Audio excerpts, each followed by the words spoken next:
हम सभी जानते हैं कि 27 जनवरी 2026 से 4 फरवरी 2026 तक परम पूज्य महाराज राजन जी द्वारा राम कथा गंगा गोरखपुर नगर में पहली बार प्रवाहित होने जा रही है।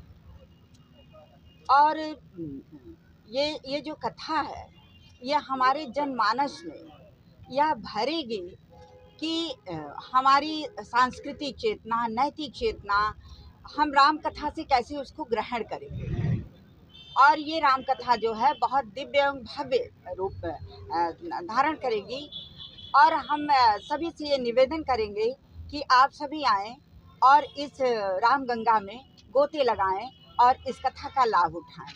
और रही बात जो आपने पूछा कि कैसे ये बात आई मेरे दिमाग में और पूज्य राजन जी को ही क्यों बुलाने की बात आई, तो मैं ये बताना चाहूँगी कि पूज्य राजन जी महाराज की जो कथा शैली है उसमें आप भक्ति भी देखेंगे, भाव भी देखेंगे, सरलता भी देखेंगे, सरस वाणी भी देखेंगे। कथा कैसे जनमानस तक पहुंच जाए यह भी आप देखेंगे। और सबसे बड़ी बात यह है कि जो उनके कथा की विशेषता है वो ये है कि वो अपनी कथा को जनमानस से जोड़ करके कहते हैं।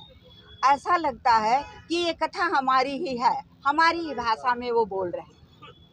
और यही कारण है कि जहाँ जहाँ हम लोगों ने बात किया कि ये कथा हो रही है, आप सभी आमंत्रित हैं, तो सभी इतने आह्लादित थे कि जिन राजन जी महाराज को हम लोग मोबाइल में देखते थे, टीवी में सुनते थे, वो महाराज जी सीधे हमारे सामने प्रत्यक्ष होंगे, ये बड़े हर्ष की बात है। और मैं पूरे गोरखपुर महानगर ही नहीं, पूरे मंडल के सभी लोगों से मैं यह अपील करना चाहती हूँ कि आप सभी आएं और इस अवसर का लाभ उठाएं।